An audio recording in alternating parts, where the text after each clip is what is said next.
Bismillahirrahmanirrahim. Assalamualaikum warahmatullahi wabarakatuh.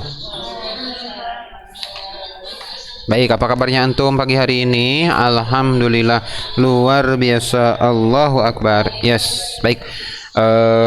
Langsung saja ya. Langsung saja kita ke materi. Mudah-mudahan antum tetap semangat, tetap ini ya, belajarnya tetap dikerjakan, tetap dilakukan walaupun masih dalam keadaan belajar di rumah ya.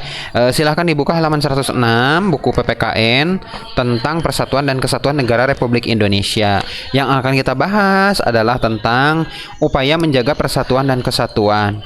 Kemarin sudah dijelaskan betapa pentingnya menjaga persatuan dan kesatuan. Nah, karena penting menjaga persatuan dan kesatuan itu, ya, terus bagaimana caranya? Upayanya, apa yang harus kita lakukan supaya bisa menjaga persatuan dan kesatuannya itu? Bagaimana upayanya? Bagaimana usahanya? Ya, apa yang dilakukan gitu kan, bukan hanya sekedar penting ya pentingnya. Nah, bagaimana caranya melaksanakannya, seperti apa caranya? Nah, caranya adalah pertama adalah dengan memiliki wawasan Nusantara. Apa yang disebut wawasan Nusantara? Yaitu adalah cara pandang kita dalam menjaga kesatuan dan keutuhan wilayah Indonesia berdasarkan Pancasila dan undang-undang. Dalam sejarahnya, Indonesia itu sudah berkali-kali ada gangguan setelah merdeka yang namanya pemberontakan. Pemberontakan di Maluku, pemberontakan di Aceh, pemberontakan di Sulawesi, bahkan kesininya ada yang sampai hampir ya menculik, membunuh Jenderal Angkatan Darat 7 jenderal yang disebut dengan peristiwa G30 SPKI. Nah, mereka berupaya merebut kekuasaan dari tangan pemerintahan yang sah ya.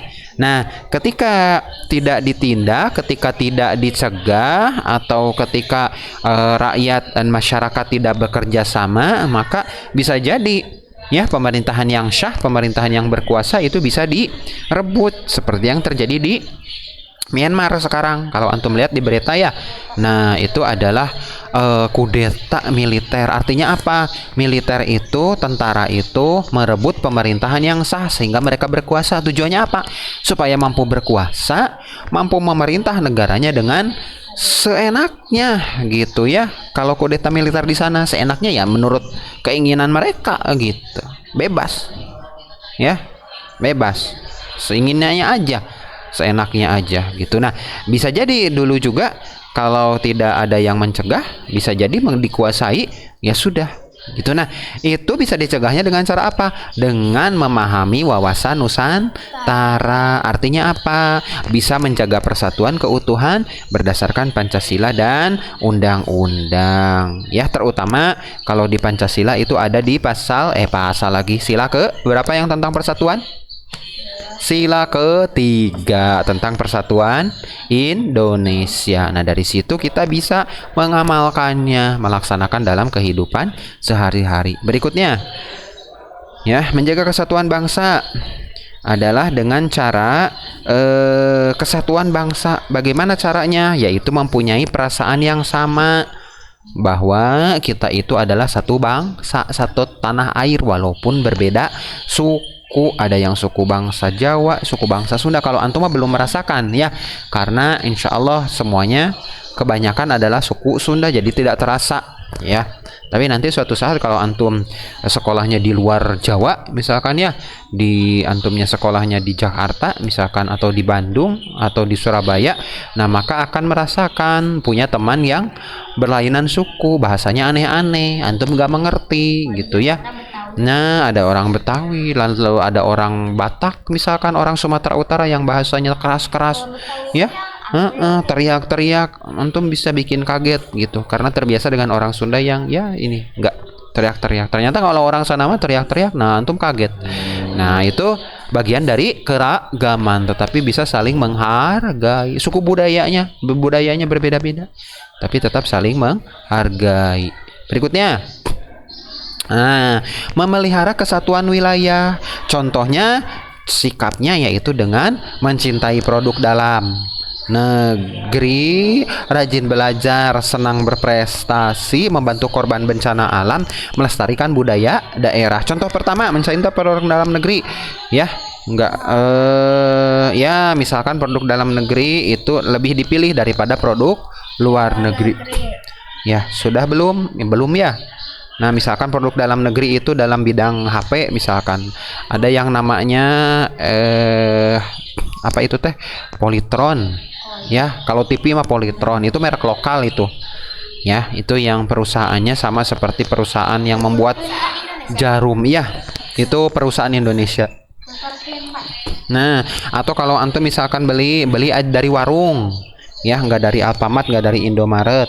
Walaupun Alfamart, Indomaret juga memang merupakan perusahaan Indonesia juga sih, ya. Cuma kalau nah betul, ya, mineral itu dari Prancis, ya, dari Danone, namanya Danone. Danone itu milik perusahaan asing, perusahaan Prancis, ya. Kalau yang dari Indonesia apa? Ya banyak, misalkan Indomie, ya. Ya, ini itu. Terus kemudian teh botol perusahaan Indonesia juga, susu Ultra itu dari Pangalengan, Bandung. Terus kemudian banyaklah, ya, dan lain-lain itu merupakan contoh perusahaan lokal, lebih disukai, lebih dicintai. Supaya apa? Supaya mampu mendorong perekonomian pribumi, gitu ya, bangsa kita sendiri.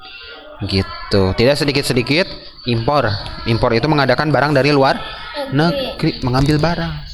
Terus rajin belajar, ya. Nah, ini pada saat sekarang antum tidak bersekolah, akhirnya jadi lengahnya kenapa? Banyak waktu yang di tangan antum tersisa banyak, tetapi dimanfaatkannya hanya untuk kegiatan yang menyenangkan. Kegiatan menyenangkan apa? Ya main game misalkan, ya. Karena kalau kecenderungannya kalau anak-anak itu lebih memilih kegiatan yang menyenangkan saja, ya enggak? Sedangkan kalau kegiatan yang belajar enggak lah, nanti akhirnya enggak dikerjakan, ya, seperti itu. Sedangkan kalau bapak mah selalu mengarahkan agar antum itu seimbang, selain ada bermainnya tapi juga ada belajarnya, ya enggak? Tapi kalau yang namanya anak-anak sulit kalau nggak diarahkan, pengennya bermain terus, ya, gitu. Nah, tugas orang tua atau tugas guru itu di situ, ya. Makanya jangan bosen gitu. Nyerocos wae giringan, punya orang tua teh, punya guru teh, ya nggak apa-apa, ya. Karena kalau nggak diingetin mah antumnya malah condongnya ke bermain. Jadi kurang manfaat waktunya. Baik, berikutnya. Ini kok enggak? Ini lambat. Apa sih manfaatnya sekarang kalau sudah menjaga persatuan dengan tadi menerapkan berbagai macam cara, ya, dari mulai mencintai produk dalam negeri, berprestasi, belajar, lalu kemudian menghargai budaya suku bangsa yang lain. Apa sih manfaatnya? Ternyata manfaatnya itu akan menjaga terciptanya kerukunan. Tuh ada di halaman 108.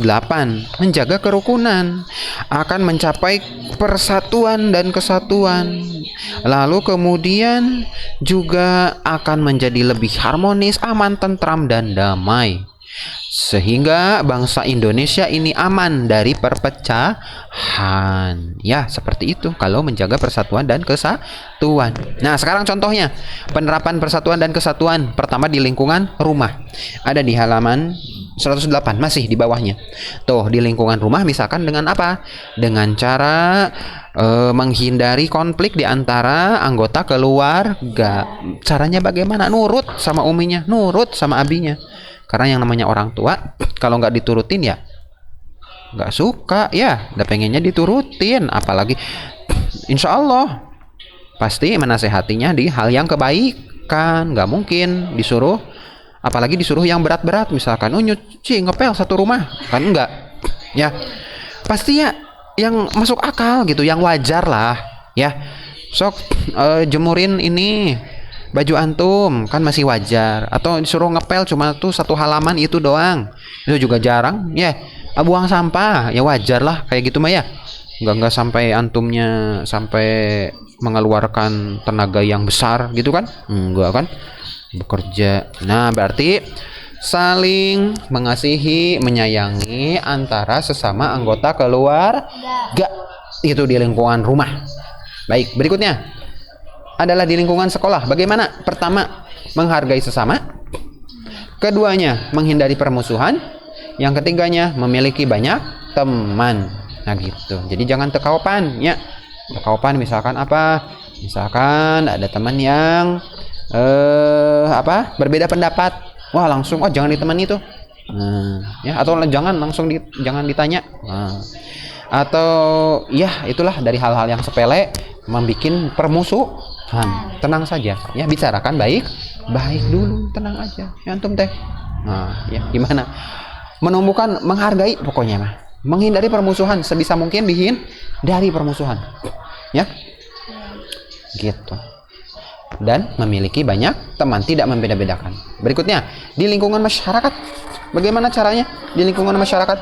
Pertama adalah dengan betul bergotong royong, lalu menjalin kerjasama, meningkatkan kerukunan, menumbuhkan toleransi. Toleransi itu memberi kesempatan orang lain untuk melaksanakan ibadah.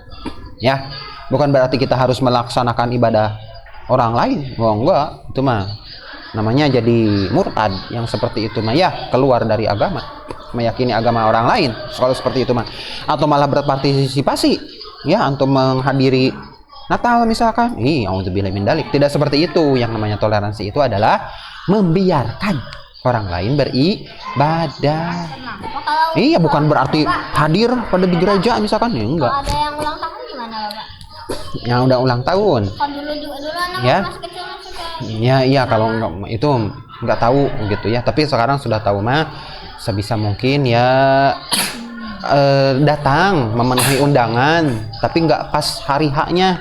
Ya, misalkan diundangnya sore ini, antum datang paginya saja. Ya. Nah, terus tidak akan memberikan selamat, alhamdulillah gitu ya. Antum ya sudah gitu, nggak ke ininya, nanti deh lebih jelasnya mah nanti kalau Bapak di sini lagi direkam jadi kagok gitu. Ya, lalu apalagi sikap saling membantu. Ya. Nah, itu. Nah, lebih jelasnya antum bisa lihat video di sini, ini tentang menjaga persatuan dan kesatuan. Yuk, kita disimak bersama-sama ya. Ada suaranya nggak? Nah, ini di lingkungan rumah. Tuh, bergerak gambarnya sekarang. Nah, ini menciptakan kerukunan. Di lingkungan sekolah bagaimana? Nah, ini seperti ini. Saling menghargai, itu yang tadi ya. Memiliki banyak teman. Di lingkungan masyarakat seperti apa? Saling membantu intinya mah. Saling rukun. Ya, tidak gampang tersinggung. Ya enggak? Tetangga ada yang bakar sampah, langsung disatroni. Ngapain sih? Dia ganggu langsung dipenggal. Jangan ya, jangan terlalu ekstrim ya gitu ya.